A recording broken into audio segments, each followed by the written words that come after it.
नमस्कार, KP news 24x7 में आपका स्वागत है। मैं हूं आपके साथ मानसी रंगदल। आइए देखते हैं इस वक्त के मुख्य समाचार। आंध्र प्रदेश के मुख्यमंत्री वाईएस जगनमोहन रेड्डी ने वाईएसआर बीमा की शुरुआत की। जम्मू कश्मीर 5 दिन में तीसरी बार दिखा पाकिस्तानी ड्रोन। बीएसएफ जवानों ने की फायरिंग तो फौरन भागा। उत्तर प्रदेश के कानपुर के गोल्डन बाबा ने बनवाया सोने का मास्क, बोले इससे कभी नहीं होगा कोरोना। आईआईटी मद्रास में मिला 22 साल के इंजीनियर का शव, पुलिस को खुदकुशी का शक। प्रधानमंत्री फसल बीमा योजना, ज्यादा से ज्यादा किसानों को फायदा पहुंचाने के लिए खास अभियान शुरू।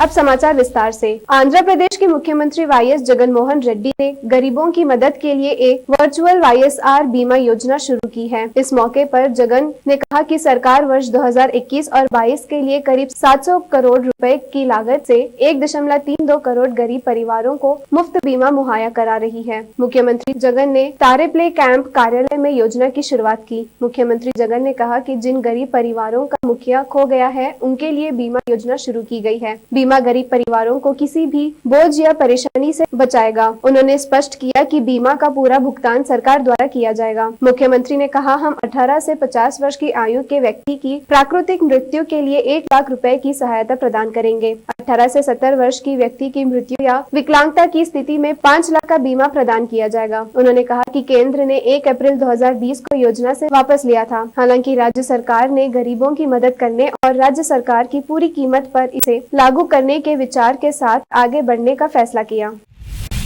जम्मू कश्मीर के अरनिया सेक्टर में अंतर्राष्ट्रीय सीमा के पास सीमा सुरक्षा बल के जवानों ने आज सुबह करीब 4:30 बजे एक पाकिस्तानी ड्रोन को फायरिंग कर भगा दिया। जवानों ने उस समय गोलीबारी की जब ड्रोन अरनिया सेक्टर में अंतर्राष्ट्रीय सीमा पार करने की कोशिश कर रहा था। फायरिंग होते ही ड्रोन फौरन वापस लौट गया। सूत्रों ने बताया कि ड्रोन को इलाके की निगरानी करने के लिए भेजा गया था। जम्मू एयरफोर्स स्टेशन पर ड्रोन से किए गए हमले के 5 दिनों के अंदर यह तीसरा मौका है जब पाकिस्तानी ड्रोन ने भारतीय सीमा में घुसने की कोशिश की है। एक वरिष्ठ अधिकारी ने बताया कि 27 जून को हुए हमले की साजिश पाकिस्तान में रची गई है, जिसके पीछे लश्कर-ए-तैयबा के सरगना हाफिज सईद और आईएसआई का हाथ है।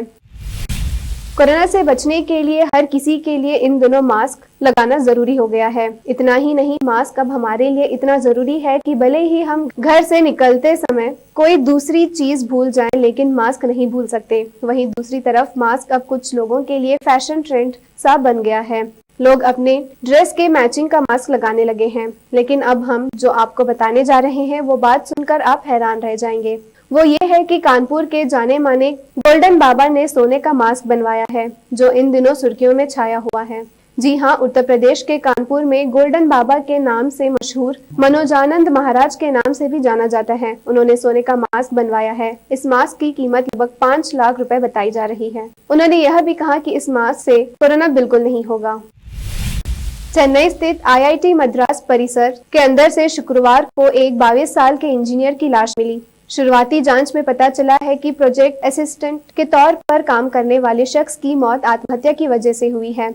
पुलिस इस मामले की जांच कर रही है। पुलिस अधिकारी ने कहा, 22 वर्षीय युवक की पहचान उन्नी कृष्णन के रूप में हुई है। वह आईआईटी मद्रास में एक प्रोजेक्ट पर काम कर रहा था। उसने एक नोट छोड़ा है जिसमें कहा कि वह काम का सामना करने में असमर्थ था। समाचार के अनुसार शव को ऑटोप्सी के लिए सरकारी अस्पताल भेजा गया है। इस मामले में और जानकारी की प्रतीक्षा की जा रही है।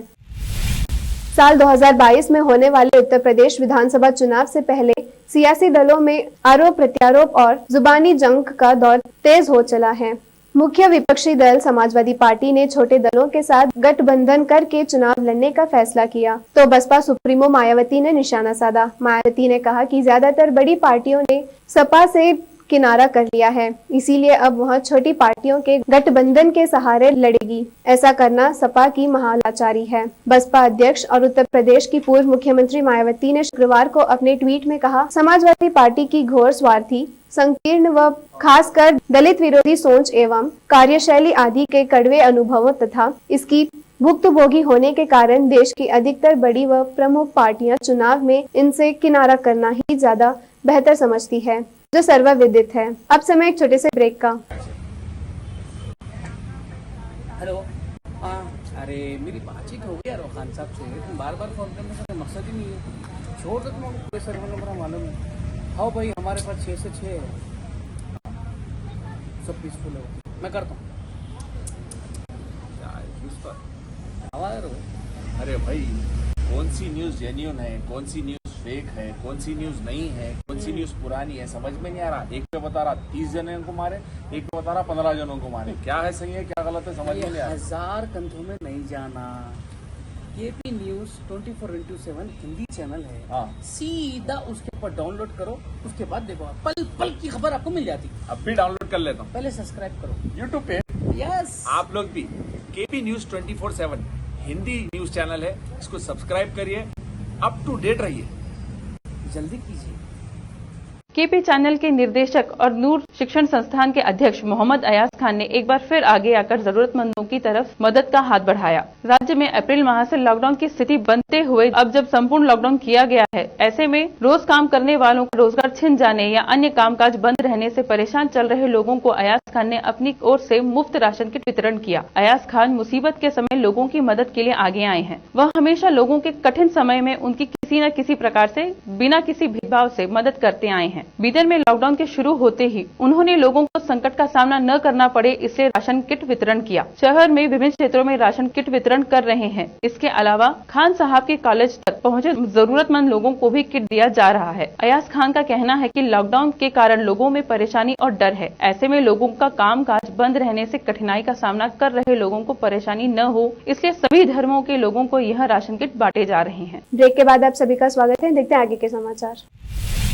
सरकार ने गुरुवार को प्रधानमंत्री फसल बीमा योजना के दायरे में अधिक से अधिक किसानों को नामांकित करने के लिए एक विशेष अभियान शुरू किया। 1 जुलाई से शुरू एक सप्ताह का अभियान करीब 2021 सत्र के तहत सभी अधिसूचित क्षेत्रों को अपने दायरे में लेगा, जिसमें 75 पिछड़े जिलों पर विशेष ध्यान दिया जाएगा, जहां फसल बीमा की पहुंच कम है। 13 जनवरी 2016 को शुरू की गई प्रधानमंत्री फसल बीमा योजना का उद्देश्य पूरे देश में सबसे कम एक समान प्रीमियम पर किसानों को व्यापक जोखिम समाधान प्रदान करना है। विशेष अभियान की शुरुआत करते हुए कृषि मंत्री नरेंद्र सिंह तोमर ने कहा कि अब तक 29.16 करोड़ किसानों ने PMFBY के तहत अपनी फसलों का बीमा कराया है। उन्होंने कहा कि योजना के शुरू होने के बाद से किसानों को कुल 17,000 करोड़ रुपए की प्रीमियम के मुकाबले 95,000 करोड़ रुपए से अधिक के दावों के भुगतान किए गए हैं।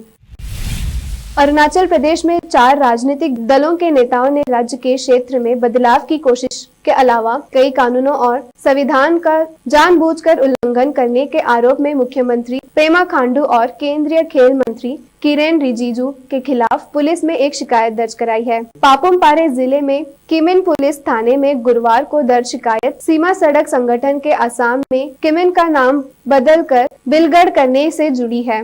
यह घटना 17 जून को एक कार्यक्रम की है, जिसमें रक्षा मंत्री राजनाथ सिंह ने 20 किलोमीटर लंबी किमिन पोतीन सड़क और 11 अन्य ऐसी ही परियोजना का उद्घाटन किया।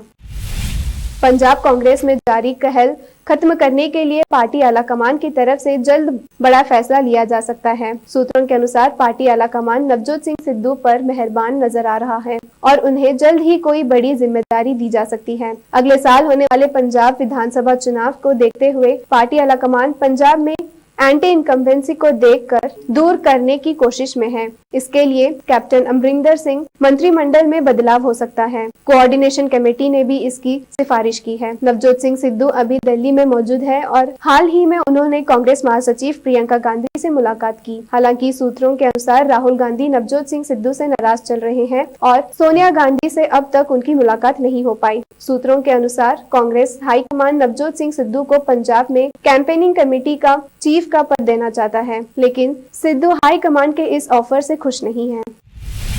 सिनेमा जगत के सबसे बड़े अवार्ड माने जाने वाले ऑस्कर्स की governing body the academy of motion pictures arts and sciences ने इस साल 395 फिल्म इंडस्ट्री की पर्सनालिटीज को शामिल किया है, जिसमें दुनिया भर से एक्टर, एक्ट्रेस, निर्माताओं, निर्देशकों और फिल्म से जुड़े विभिन्न तरह के टेक्नीशियनों को शामिल किया गया है। इन 395 नामों में बॉलीवुड से विद्या बालन, एकता कपूर और शोभा कपूर शामिल है।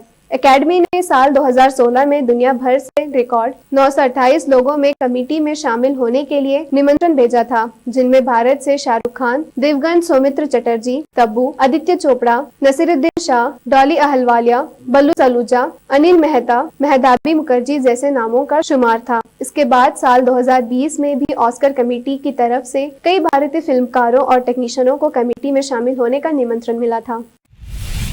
उर्वशी रौटेला को हाल ही में राजभवन में महाराष्ट्र और गोवा के माननीय राज्यपाल भगत सिंह कोश्यारी के हाथों हिंदी सिल्वर स्क्रीन के क्षेत्र में उनकी उपलब्धि के लिए त्रिशक्ति राष्ट्रीय पुरस्कार से सम्मानित किया गया। राजभवन में भी जिन्हें पुरस्कार प्रदान किया गया, उनके लिए राज्यपाल भगत सिंह कोश्यारी ने केक कटिंग सेशन रखा था, जहां उन्होंने खुद उर्वशी रौटेला को केक खिलाया। एक्ट्रेस ने इस दौरान की तस्वीरें और वीडियो को शेयर किया है। उर्वशी रौटेला ने इस संबंध में कहा, क्योंकि मैं फिल्म उद्योग से त्रिशक्ति राष्ट्रीय पुरस्कार का यह सम्मान प्राप्त करने वाली सबसे कम उम्र की अभिनेत्री हूँ, इसीलिए मैं गर्व महसूस करती हूँ। इसके अलावा वहाँ विस्तार से बताती है, मेरा मानना है कि शक्ति देवी माँ की दिव्य स्त्री शक्ति का आशीर्वाद है। नारीत्व के माध्यम से शक्ति सबसे अधिक सक्रिय है। इन्हें परमात्मा के रूप में पूजा जाता है। आखिर में फिर एक बार देखते हैं मुख्य समाचार। आंध्र प्रदेश के मुख्यमंत्री वाईएस जगनमोहन रेड्डी ने वाईएसआर बीमा की शुरुआत की। जम्मू कश्मीर 5 दिन में तीसरी बार दिखा पाकिस्तानी ड्रोन, बीएसएफ जवानों ने की फायरिंग तो फौरन भागा। उत्तर प्रदेश के कानपुर के गोल्डन बाबा ने बनवाया सोने का मास्क, बोले इससे कभी नहीं होगा कोरोना। आईआईटी मद्रास में मिला 22 साल के इंजीनियर का शव, पुलिस को खुदकुशी का शक। प्रधानमंत्री फसल बीमा योजना, ज्यादा से ज्यादा किसानों को फायदा पहुंचाने के लिए खास अभियान शुरू।